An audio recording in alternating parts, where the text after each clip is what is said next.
মুসা আলাইহিস সালাম আল্লাহ পাকের দরবারে আরজি পেশ করলেন, আয় আল্লাহ তুমি নাকি ঘুমাও না। আল্লাহ কয় তুমি বিশ্বাস করো না? মুসা আলাইহিস সালাম বললেন, অবশ্যই বিশ্বাস করি, তবে আমার বুঝে আসে না। আল্লাহ পাক বলছেন, বিশ্বাস যখন করো তাহলে বুঝাই দেওয়া যাবে, বুঝাই দেওয়া যাবে, বিশ্বাস তো করছো।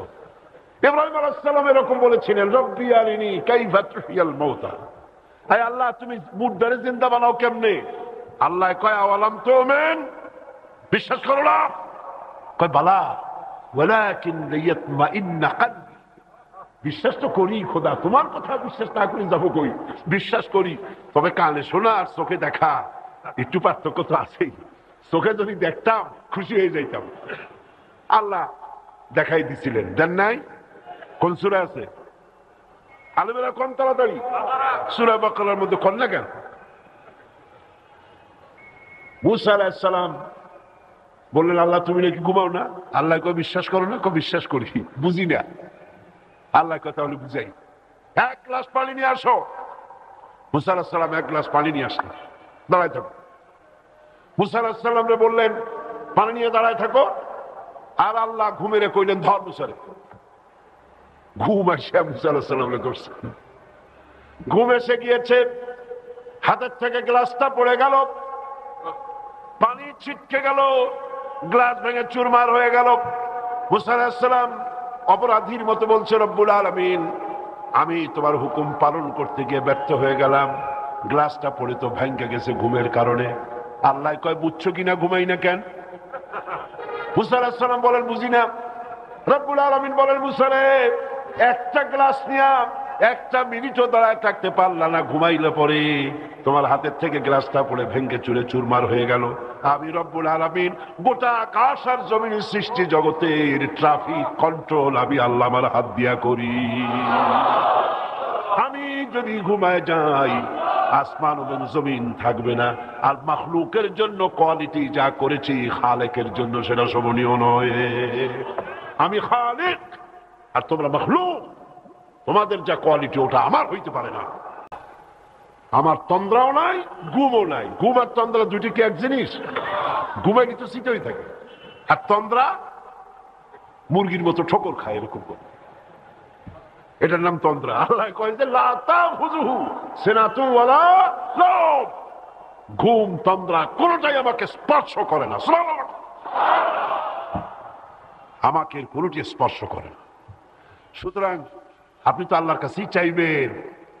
আপনি মাজারে গিয়া চাইলেন, হযরত খাজা মাইনুদ্দিন চিশতি আজমেরি রাহমাতুল্লাহ আলাইহি, আল্লাহ পাকের মাহবুব বান্দা। আপনি বাংলাদেশি, আমি বাংলাদেশি। আমি যাই কইলাম, খাজা সাহেব আমার ছেলে নাই, মেয়ে নেন, দেন কিছু। উনি কি বাংলা বুঝেন? আর একজনে আসলো লন্ডন থেকে, উনি এসে ইংরেজিতে কইল, উনি কি ইংরেজি বুঝবেন? আর একজন আসলো সৌদি আরব থেকে, তিনি আরবিতে কন, উনি কি বুঝবেন? আর উনি কি রাত দিন 24 ঘন্টা ওই কবরের মধ্যে আছেন, এটার কি কোনো প্রমাণ আছে? উনি সকল ভাষা বুঝতে পারেন, সারাক্ষণ জেগে জেগে সব শোনেন আর সব সকলের প্রয়োজন মিটায় দেন, এটা কি সম্ভব?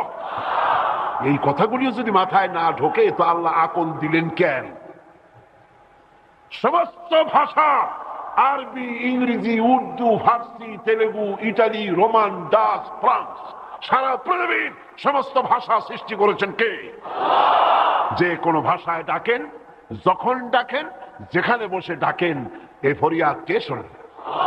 কে শোনে? কে শোনে? সব ভাষায় তিনি শুনতে পান ফরিয়াদ রসনা। সেজন্য যিনি ভাষা বোঝেন, যিনি শুনতে পান, সে আল্লাহ রাব্বুল আলামিনের কাছে চাইতে হবে সব সময়ের জন্য।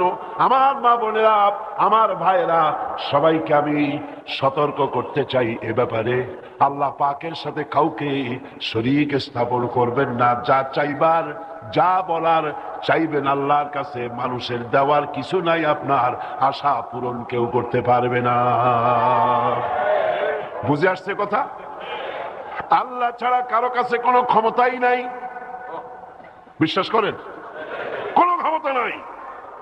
যা ক্ষমতা মাতবারি করে, এই ক্ষমতা এই আছে, এই নাই, ঠিক কিনা?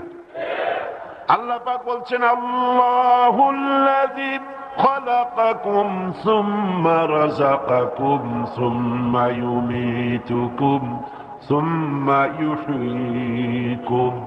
আল্লাহ হচ্ছেন তিনি যিনি তোমাদেরকে পয়দা করেছেন, এরপরে তোমাদেরকে রিজিক দিয়েছেন, এরপরে তোমাদেরকে মৃত্যু করবেন, আবার তিনি তোমাদেরকে জিন্দা করবেন।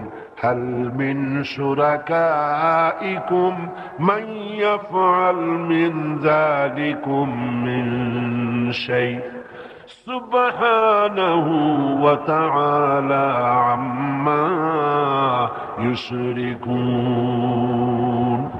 তোমাদের বানানো শরীরদের মধ্যে এমন কেউ কি আছে যে সবের কোনো একটি কাজও সে করতে পারে? পারে? তোমারে মারতে পারে, তোমারে জিন্দা করতে পারে, তোমারে রিজিক দিতে পারে? পারে না। আমাকে কেউ মারতে, আমি বিশ্বাস করি না। পৃথিবীতে আমার জন্য যদি একটি বুলেট বরাদ্দ থাকে, পৃথিবীর সমস্ত মানুষ আমাকে পাহারা দিয়ে সেই বুলেট থেকে আমাকে বাঁচাইতে পারবে না। আর আমার জন্য কোন বুলেট যদি অ্যালটমেন্ট না থাকে, গোটা বিশ্বের সমস্ত গুলি আমাকে টার্গেট করে যদি নিক্ষেপ করা হয়, গুলি আমাকে বিদ্ধ করতে পারবে না। এটার নাম ঈমান। এর নাম কি? এই ঈমান যাদের কলিজা সমৃদ্ধ, তারা কাউকে পরোয়া করে না। ফাঁসির মঞ্চ, ফাঁসির দড়ি তার জুতার ফিতার মতো। জেলের পরোয়া করে না, জরিমানার পরোয়া করে না। খাইরিহি ওয়া শাররিহি মিনাল্লাহ তাআলা। ভালো আর মন্দ কে করেন? কে করেন? সমস্ত ক্ষমতার উৎস কার হাতের মুঠায়? মুসা আল্লাহ পাক হুজুরকে বলেছেন, কোনো চিন্তা নাই, আপনি আমার চোখের সামনে। কত বড় কথা, আপনি আমার চোখের সামনে। মুসা আলাইহিস সালামকে বলেছেন, আমি তোমাকে দেখছি। কিসের ভয়? চতুর্দিক থেকে বাঘ, ভল্লুক, সিংহ তোমাকে আক্রমণ করছে, জাদুকরদের তৈরি করা। ভয় পাইও না, আমি আল্লাহ তোমার সাথে আছি, ভয় নাই। কুল আরাইতুম ইন জাআলাল্লাহু আলাইকুমুন নাহারা সারমাদান ইলা ইয়াউমিল কিয়ামা। আল্লাহ পাক বলেন, আমি যদি ইচ্ছে করি, হে নবী আপনি বলুন, আল্লাহ যদি ইচ্ছে করেন দিনটাকে টেনে নিয়ে কিয়ামত পর্যন্ত টেনে নিতে পারেন, আর রাত আসবে না। মান ইলাহুন গায়রুল্লাহি ইয়াতিকুম বিলাইলিন তাসকুনুনা ফীহি আফালা তুবসিরুন। দিনটাকে যদি কিয়ামত পর্যন্ত আমি লম্বা করে দেই, তাহলে কে আছে এমন যেই দিনকে বিদায় করে দিয়ে রাতের আধার এনে দিয়ে তোমাদেরকে ঘুমাবার মতো আরাম করে দেবে, আরামের পরিবেশ সৃষ্টি করে দেবে? এমন কেউ আছে নাকি? আছে কেউ? তাহলে ক্ষমতা কার? সেজন্য শিরক হচ্ছে ক্ষমার অযোগ্য অপরাধ, ক্ষমার অযোগ্য অপরাধ। ইন্নাল্লাহা লা ইয়াগফিরু আন ইউশরাকা বিহি ওয়া ইয়াগফিরু মা দুনা যালিকা লিমান ইয়াশা। আল্লাহ কেবল শিরকের গুনাহ মাফ করবেন না, এছাড়া সব গুনাহ মাফ করবেন। যেটা ইচ্ছে করবেন, শিরকের গুনাহ মাফ হবে না। তবে যদি কেউ চোখের পানি দিয়ে আল্লাহকে রাজি করতে পারে, আল্লাহ শিরক আর করব না, এভাবে যদি তওবা করে চোখের পানি ফেলে, আল্লাহ পাক মাফ করতে পারে। মাফ করার মালিক কে? শিরক মস্ত বড় অপরাধ, এই অপরাধ ক্ষমার অযোগ্য, ক্ষমার অযোগ্য। শিরক হচ্ছে একটা বোমার মতো, ডিনামাইট। কিসের মতো? বোমা, ডিনামাইট। মনে করেন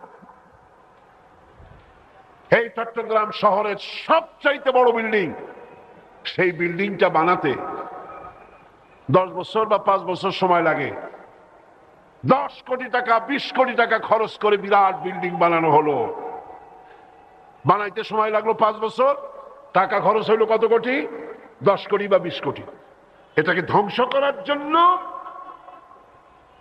একটা ডিনামাইট কেনেন, ওর দাম কত আমি জানি না, ধরি 5,000 টাকা কি 10,000 টাকা, সামরিক বাহিনীর লোকেরাই বলতে পারবে দাম কত।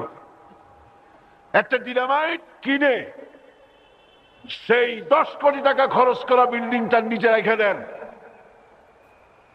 তারপরে রিমোট কন্ট্রোল নিয়ে বাইরে দাঁড়ান, সুইচটা টেপেন, সুইচ টেপার সঙ্গে সঙ্গে বিল্ডিংটা দাঁড়ায় থাকবে না উড়ে যাবে? দাঁড়ায় থাকবে না উড়ে যাবে?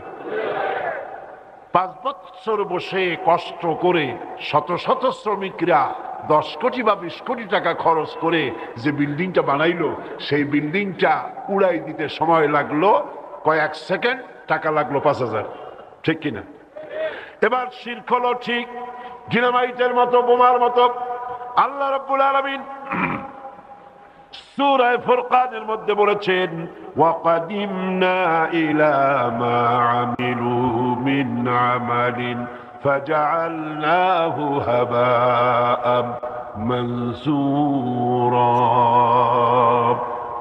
আমি তাদের কৃতকর্মের দিকে মনোনিবেশ করব, তাদের আমালগুলি বিক্ষিপ্ত ধূলিকণায় পরিণত করে দেব। আমি যখন তাদের আমলনামা দেখব এবং সেখানে যখন আমলের ভিতরে শিরক মিশ্রিত অবস্থায় দেখতে পাবো, ফাজআলনাহু হাবাআম মানসুরা, মুহূর্তের ভিতরে সমস্ত নেক আমলগুলি ধূলি কোণায় পরিণত করে দেব। আর আমলের কোনো দাম নাই, এই আমলের কোনো দাম আমার কাছে হবে না। ওই 10 কোটি টাকার বিল্ডিং যেমন 5,000 টাকার ডিনামাইটে উড়ে চলে গেল 5 মিনিটে, সারা জীবনের নামাজ, রোজা, হজ, যাকাত একটা শিরকের কারণে আল্লাহ পাক বলছেন ফাজআলনাহু হাবাআম মানসুরা, ধুলি কণার মতো উড়ায় দেব। ফাহাবিতাত আ'মালুহুম ফালা নুকিমু লাহুম ইয়াওমাল কিয়ামাতি ওয়াজনা। তাদের সমস্ত কর্ম বিনষ্ট হয়ে গেছে, কিয়ামতের দিন তাদের কোনো গুরুত্ব দেওয়া হবে না, আমার কাছে তারা কোনো গুরুত্ব পাবে না। এই গুরুত্বটা কি? এই গুরুত্বটা হচ্ছে এই পৃথিবীর বুকে দুনিয়ায় যত বড় বড় কৃতিত্ব তোমরা করেছ, বিশাল বিশাল সুরম অট্টালিকা, বিশ্ববিখ্যাত বিশ্ববিদ্যালয়, সুবিশাল লাইব্রেরি, সুবিস্তৃত আর্ট গ্যালারি, পৃথিবীর মধ্যে যা কিছু করেছো এগুলি আমি কোনো গুরুত্ব দেব না। যদি আমল খারাপ হয়, যদি শিরক মিশ্রিত হয়, এগুলির কোনো দাম আমার কাছে নেই, আল্লাহর দরবারে এগুলির কোনো মূল্য হবে না। এখন আল্লাহর কাছে মূল্য পেতে হলে আমার নবীজি বলেছেন, কিয়ামতের দিন মানুষের উপরে আল্লাহর হক আছে, আর আল্লাহর উপরে মানুষের হক আছে। সে হকটা কি? আল্লাহর উপরে মানুষের হক হলো মানুষ আল্লাহর ইবাদতের সাথে কাউকে শরীক স্থাপন করবে না। ভালো করে শোনেন, আল্লাহর উপরে মানুষের হক হলো মানুষ ইবাদত করতে গিয়ে আল্লাহ রাব্বুল আলামিনের সঙ্গে কাউকে শরীক স্থাপন করবে না। এ হলো আল্লাহর উপরে মানুষের হক। আর বান্দার উপরে আল্লাহর হক হতেছে যে ব্যক্তি আল্লাহর ইবাদতের মধ্যে কাউকে শরীক স্থাপন করবে না, আল্লাহ রাব্বুল আলামিন ওই বান্দার জন্য জাহান্নামের আগুনকে আল্লাহ পাক হারাম করে দিবে।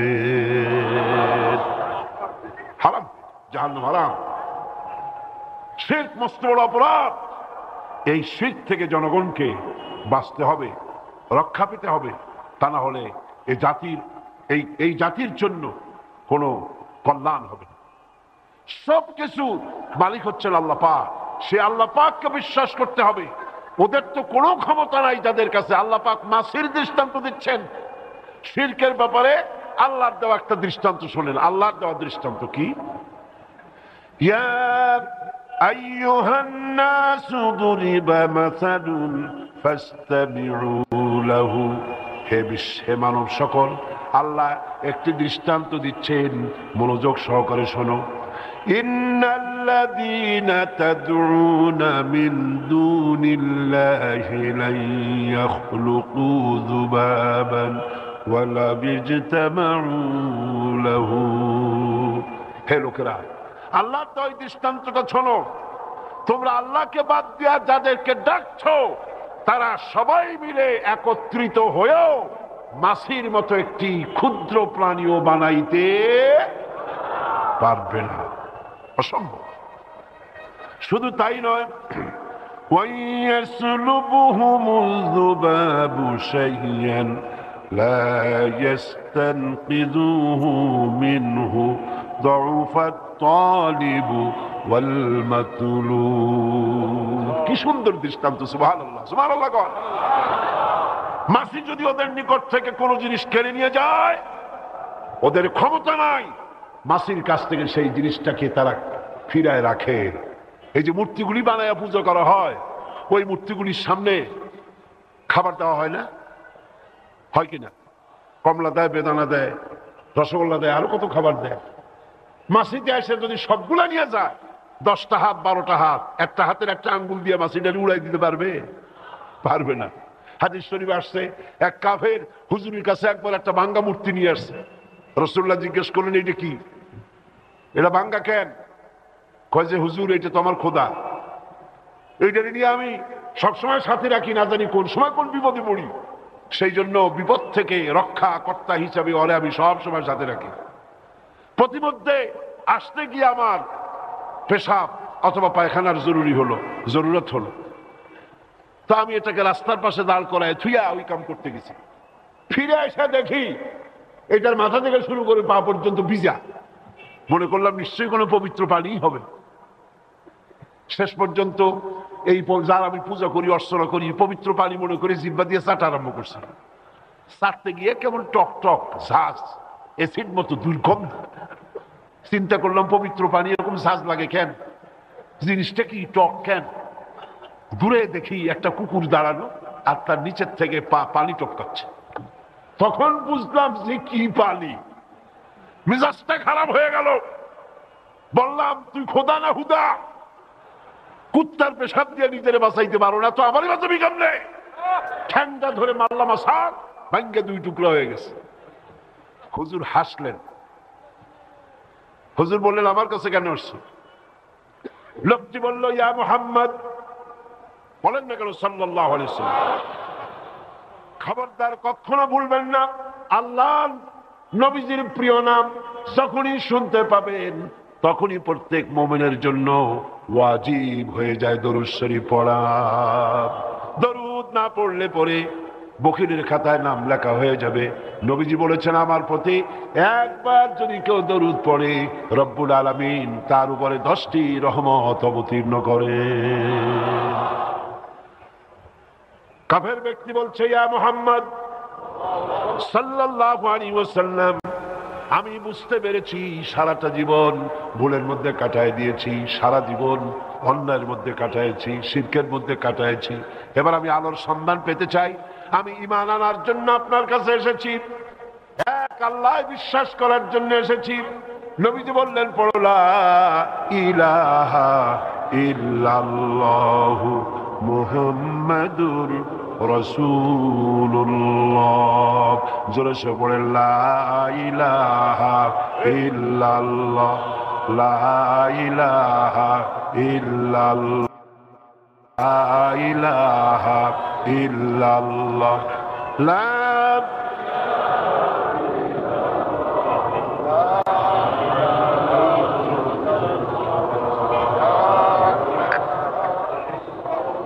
লা ইলাহা ইল্লাল্লাহু মুহাম্মাদুর রাসূলুল্লাহ।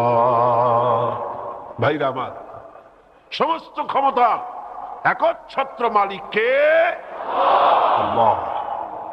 সুতরাং কবরের কাছে এই মাসালা বারবার আমি বলেছি, আল্লাহর ওলিদের কবর যদি চোখের সামনে কোথাও পড়ে, জিয়ারত করবেন, দরুদ শরীফ পড়বেন। কিছু দিতে যাবেন, কিছু পাইতে যাবেন না। কি দেবেন? মোমবাতি, আগরবাতি, টাকা, চাদর, পয়সা না। কি দেবেন? সওয়াব। দরুদ শরীফ পড়বেন, সূরা ফাতিহা শরীফ পড়বেন, সূরা ইখলাস পড়বেন, দোয়া। কিছু পাইতে যাবেন।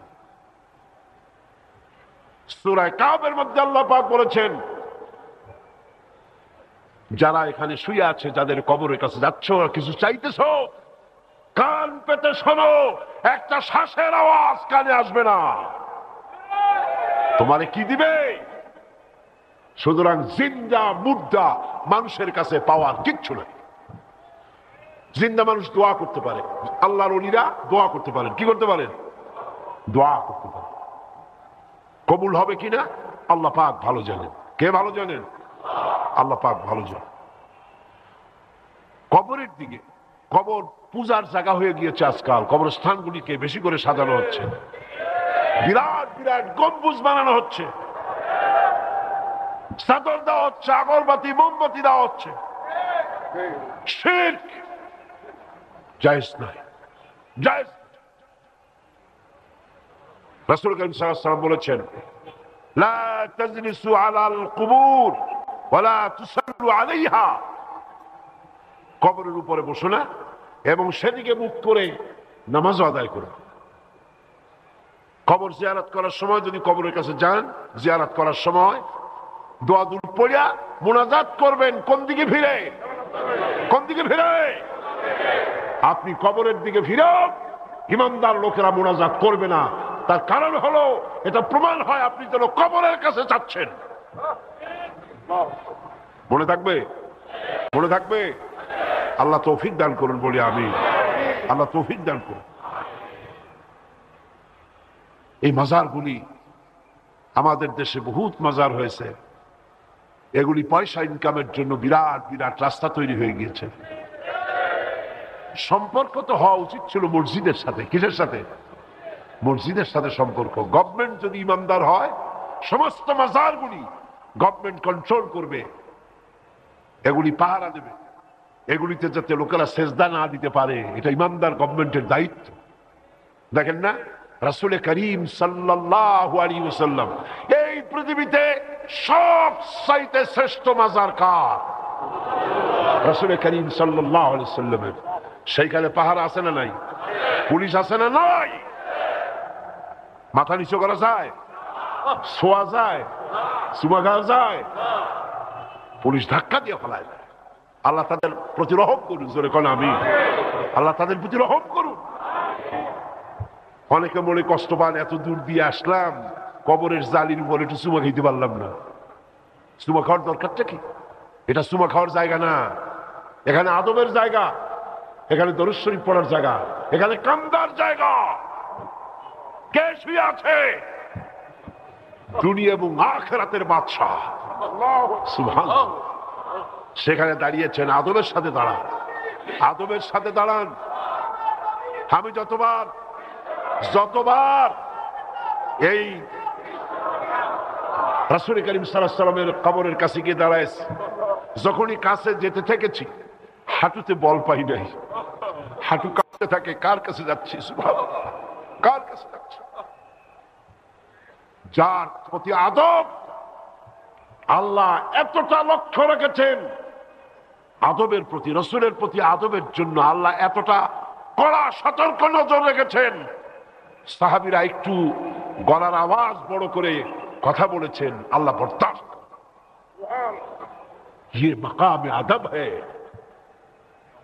আল্লাহ রাব্বুল আলামিন ঘোষণা করে দিলেন, ইয়া আইয়ুহাল্লাযীনা আমানু লা তারফাউ আসওয়াতাকুম ফাওকা সাওতিন নবী।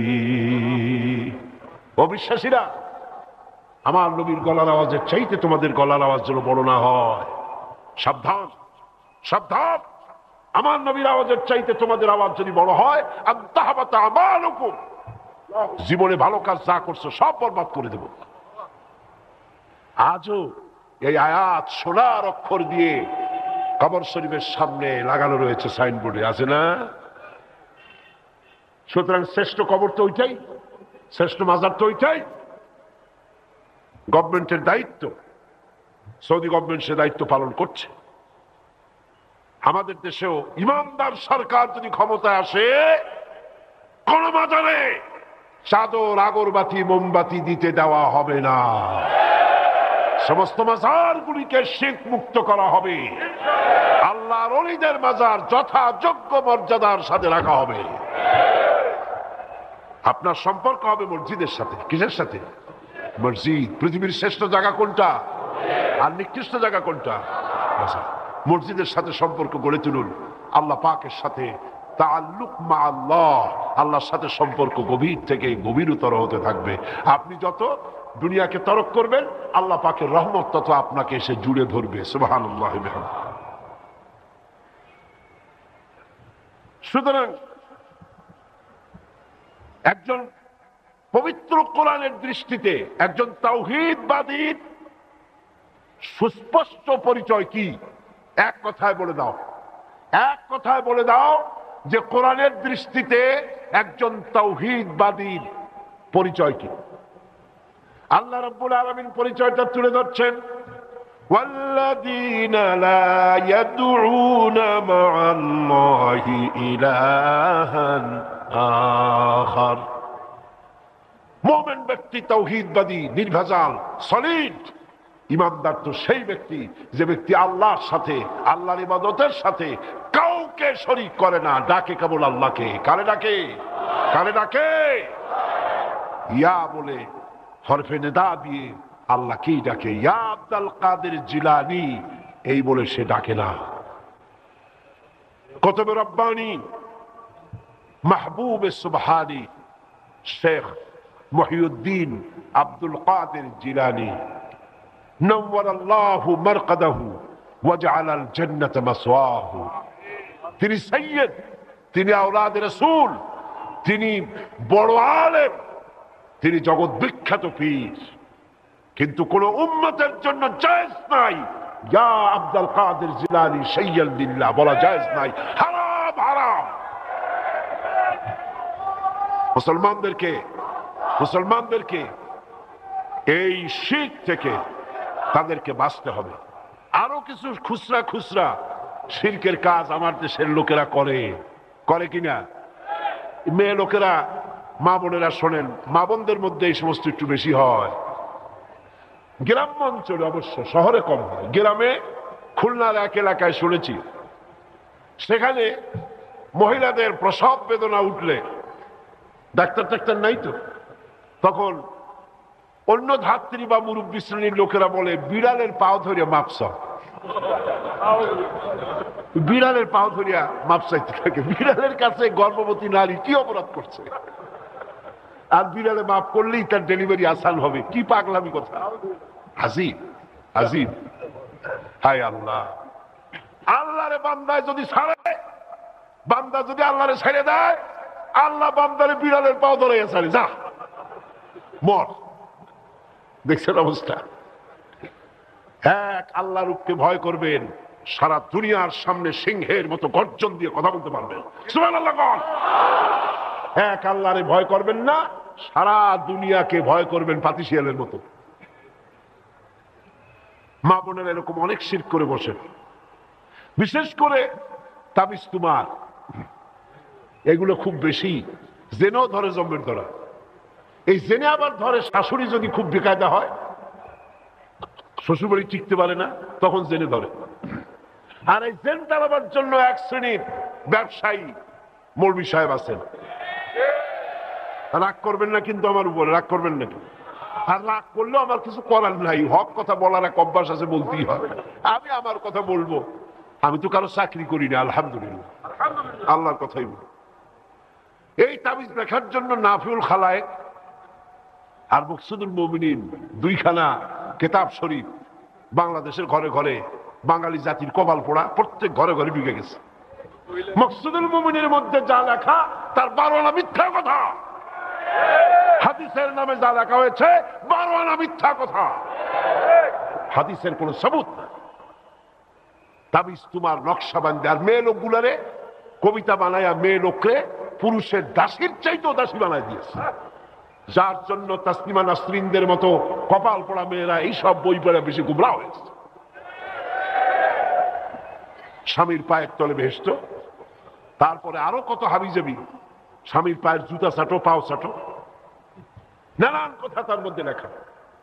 তাবিজগুলি নকশা বানাইছে, আবার তার মধ্যে সেহেল কাপ। হায় রে কপাল, সেহেল কাপ কি? আমি পড়লাম, দেখি যে অনেক ফজিলত। সেহেল কাপ কি? কাফাকা, কাফাকা, কামাকা, কামিয়া, ফিকা, কুক্কা, কি কি সব পুকুরু তুকু, অনেকগুলি কাপ এক জায়গায় আইনিয়া সেহেল কাপ বানাইছে। কোরআন শরীফের বিভিন্ন জায়গা দিয়ে কাপ গুলো আছে। হারাম, জায়েজ নাই। কে এই পারমিশন দিয়েছে? কোরআনের বিভিন্ন জায়গা থেকে 40টা কাপ এক জায়গায় আনলে কারো দাঁতের ব্যথা ভালো হয়ে যাবে, কারো পেটের ব্যথা ভালো হয়ে যাবে। কোথায় পেয়েছো?